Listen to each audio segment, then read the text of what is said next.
السلام علیکم ورحمۃ اللہ وبرکاتہ۔ ناظرین کرام، رمضان شریف کا مبارک مہینہ ہمارے درمیان سے گزر رہا ہے اور اس میں عبادتوں میں اضافہ ہو جایا کرتا ہے۔ لوگ اس میں عبادتیں ریاضتیں کیا کرتے ہیں اور قرآن پاک کی تلاوت جو ہے اس میں مخصوص عبادت ہے۔ رمضان شریف میں جو لوگ قرآن پاک کی تلاوتیں کیا کرتے ہیں، قرآن پاک سے اپنی لو کو لگا لیا کرتے ہیں، تو احادیث کریمہ میں قرآن پاک پڑھنے والوں کے لیے کیا ثواب ہے، کیا انعام ہے، آج کے اس ویڈیو میں آپ کو بتانے جا رہا ہوں۔ چند منٹ کا یہ ویڈیو ہونے والا ہے، آپ توجہ اور اطمینان کے ساتھ ضرور دیکھیں۔ جو لوگ رمضان شریف میں اور غیر رمضان بھی قرآن کی تلاوت کرتے ہیں نا، یہ ویڈیو آپ کے لیے یہ بہت ہی زیادہ خاص ہونے والا ہے کہ آپ جب قرآن کی تلاوت کرتے ہیں تو اللہ تعالیٰ کیا انعام سے نوازتا ہے اور کیا کیا بینیفٹس اسے ملا کرتے ہیں۔ تو آئیے میں آپ کو ویڈیو بتاؤں۔ اس سے پہلے آپ سے گزارش ہے، چینل پہ نئے ہیں تو میرے چینل کو سبسکرائب ضرور کر لیجئے، ویڈیو کو شیئر لازمی کیا کرے۔ ناظرین کرام، سرکار مدینہ صلی اللہ علیہ وسلم کا فرمان رحمت نشان ہے۔ اللہ تعالی فرماتا ہے کہ جس کو قرآن نے میرے ذکر اور مجھ سے سوال کرنے سے باز رکھا، اسے میں اس سے بہتر دوں گا جو مانگنے والوں کو دیتا ہوں۔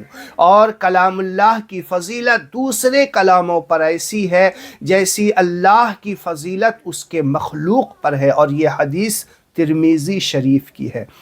آپ اندازہ کیجئے کہ ایک بندہ قرآن پاک کی تلاوت میں مشغول ہے، ٹھیک؟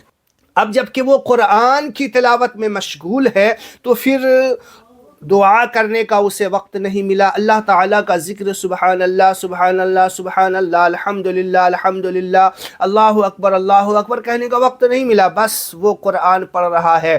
تبارک الذی بیدہ الملک وہو علی کل شیء قدیر الذی خلق الموت والحیاۃ لیبلوکم ایکم احسن عملا۔ اس طریقے سے وہ قرآن پڑھ رہا ہے۔ یاسین والقرآن الحکیم انک لمن المرسلین علی صراط مستقیم تنزیل العزیز الرحیم لتنذر قوما ما انذر آباؤہم فہم غافلون۔ اس طریقے سے وہ قرآن کی تلاوت میں مشغول ہے، دعا کرنے کا وقت نہیں ملا، ذکر و اذکار کرنے کا وقت نہیں ملا۔ اور ایک طرف ایک بندہ ہے جو نماز پڑھ رہا ہے اور بھی ذکر و اذکار سبحان اللہ الحمدللہ اور اللہ کی بارگاہ میں دعا کر رہا ہے کہ اے اللہ مجھے یہ عطا کر دے، اے اللہ مجھے وہ دے دے، اے اللہ میرے یہ نصیب میں کر دے، اے اللہ مجھے میرے لیے ایسا کر دے، اے اللہ میرے لیے ویسا کر دے۔ ہزار طریقے کی دعا کر رہا ہے، لیکن اللہ تعالی فرماتا ہے کہ میں اس مانگنے والے سے زیادہ اسے عطا کرتا ہوں جو مانگ نہیں رہا بلکہ میرے کلام کو پڑھ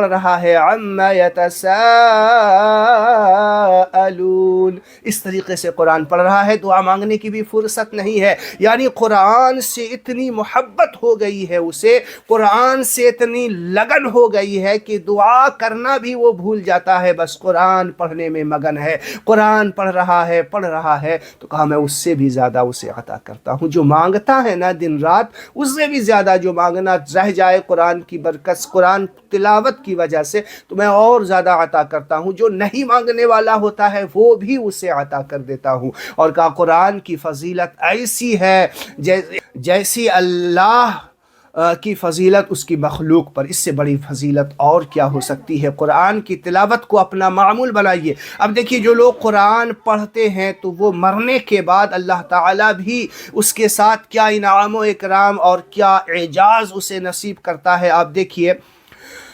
تاجدار مدینہ صلی اللہ علیہ وسلم نے فرمایا کہ جس نے قرآن پڑھا اور اس کو یاد کر لیا، اس کے حلال کو حلال سمجھا اور حرام کو حرام جانا، اس کے گھر والوں میں سے ان 10 شخصوں کے بارے میں اللہ تعالیٰ اس کی شفاعت قبول فرمائے گا جن پر جہنم واجب ہو چکی تھی۔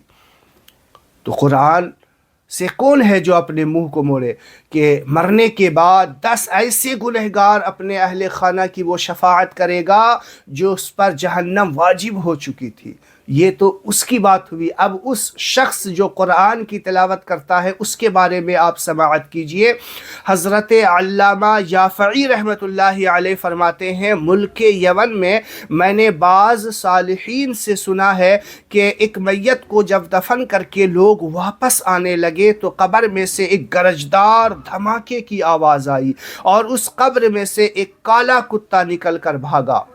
ایک نیک آدمی جو وہیں موجود تھے انہوں نے اس کتے سے کہا تیرا ناس ہو، تو کون ہے، کون بلا ہے تو؟ وہ بولا میں اس میت کا برا عمل ہوں۔ انہوں نے پوچھا کہ یہ جو آواز آئی تھی چوٹ تیرے لگی تھی یا میت کو لگی تھی؟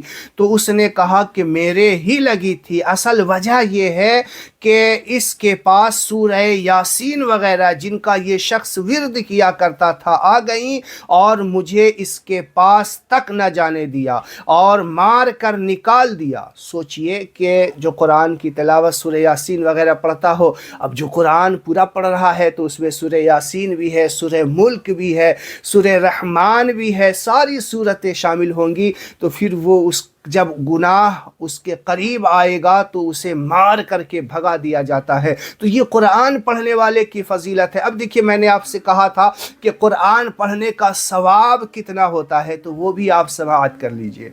سرکار مدینہ صلی اللہ علیہ وسلم فرماتے ہیں ہر چیز کے لیے دل ہے اور قرآن کا دل سورہ یاسین ہے، جس نے یاسین پڑھی اللہ اس کے لیے 10 بار قرآن پڑھنے کا ثواب لکھے گا۔ ایک چھوٹی سی سورت ہے، 4-5 صفحے پہ مشتمل یہ سورت ہے، ایک بار پڑھا 10 قرآن پڑھنے کے برابر اسے ثواب مل گیا، تو اب سوچئے کہ پورا قرآن جو پڑھے گا اس کو کتنا ثواب ملے گا۔ چھوٹی سی سورت ہے، 4-5 صفحے پہ مشتمل ہے، اور ایک مرتبہ پڑھ لیا 10 قرآن پڑھنے کے برابر ثواب مل گیا۔ اور تاجدار مدینہ صلی اللہ علیہ وسلم نے ارشاد فرمایا جو شخص اللہ کی رضا کے لیے یاسین پڑھے گا اس کے سابقہ گناہ یعنی پہلے کے گناہ کی مغفرت ہو جائے گی، لہٰذا اس کو اپنے مردوں کے پاس ضرور پڑھا کرو۔ جو اس کا انتقال ہو جائے یا انتقال ہونے والا ہے اس کے پاس پڑھا کریں، تو اس سے آپ کے بھی پچھلے گناہ معاف ہوں گے، اور جو سن رہا ہے، جو مردہ انتقال کرنے والا ہے یا جو انتقال کر گیا ہے اس کی مٹی ابھی نہیں ہوئی ہے، دفن کفن نہیں ہوا، اس کے پاس بھی پڑھیں گے تو اس کے گناہ بھی اللہ معاف فرمائے گا۔ تو یہ قرآن ہے بھائی، قرآن اللہ تعالیٰ نے اس قرآن کی حفاظت کی ذمہ داری خود لے رکھی ہے، تو قرآن سے محبت، قرآن سے لو لگاؤ، انشاءاللہ آپ کی دنیا اور آخرت دونوں بہتر ہوگی۔ ویڈیو کو شیئر لازمی کریں، رمضان شریف میں اپنے اہل خانہ دوست و احباب تک اسے ضرور پہنچائیے تاکہ سب لوگ قرآن پڑھ کر کے اس کا فائدہ حاصل کر سکیں۔ میرے لیے دعا ضرور کیجیے گا رمضان شریف کے خاص وقت میں، جب آپ اپنے لیے دعا کریں تو اپنے اس بھائی کو ضرور یاد کریں۔ السلام علیکم ورحمۃ اللہ وبرکاتہ۔